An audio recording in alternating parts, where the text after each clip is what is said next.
This happened to me 3 years ago, and even now I still check every lock in my apartment at least twice before bed. Sometimes 3 times. Just to be sure. I had just moved into a small apartment in a quiet part of town. It wasn't fancy, but it was mine. I was 22, fresh out of college, working late shifts at a bookstore. I liked the solitude, the silence, the feeling of independence. For the first month, nothing felt strange. My routine was predictable. Wake up, coffee, work, dinner, sleep, rinse and repeat. I didn't know any of my neighbors. The hallway lights always flickered, but I chalked that up to the building being old. Then I started noticing things. It began with a car. Every night when I got home around 10 p.m., I saw the same black sedan parked across the street, engine off, lights off. At first, I didn't think much of it. People park. Cities are weird. But it was always there, in the same spot, facing my building. When I left for work the next morning, it would be gone. I mentioned it to my friend at work. She laughed and told me I was being paranoid. I wanted to believe her. Then, one night, I got a text from an unknown number. "Nice green sweater." I looked down. I was wearing a green sweater. I laughed nervously, thinking maybe it was someone I knew messing with me. I replied, "Who is this?" No response. Later that night, another message. "You should really close your blinds." I felt a knot form in my stomach. My blinds were open, and I lived on the second floor. I ran to the window and shut them so fast I almost ripped the cord. The next day, I blocked the number, but a new one messaged me. "I like your hair up. You should wear it like that more." I stopped sleeping properly after that. I started keeping the TV on at night just for noise. I bought pepper spray. I changed the lock on my door, even though the landlord complained.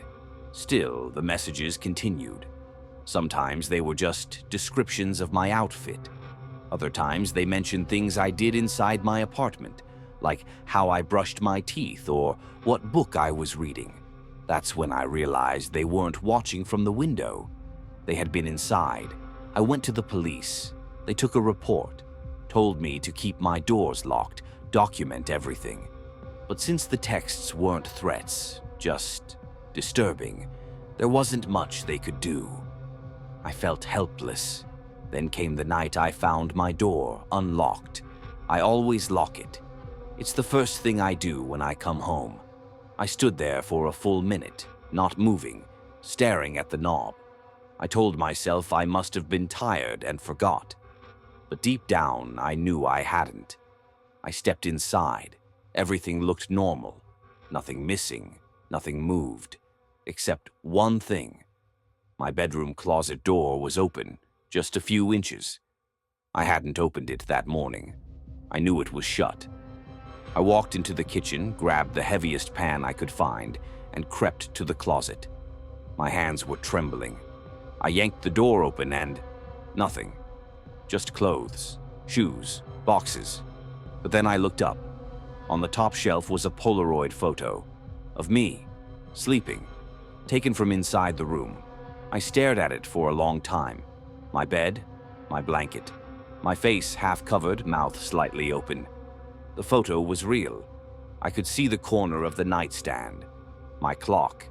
The timestamp read 3:17 a.m. I moved out within 48 hours. I didn't even pack properly, just shoved clothes into trash bags and left. I stayed with my cousin for 2 months before getting another place, far from that neighborhood. I changed my phone number. I deleted every social media account. The texts stopped. The car disappeared. It was over. I tried to move on, pretend it never happened.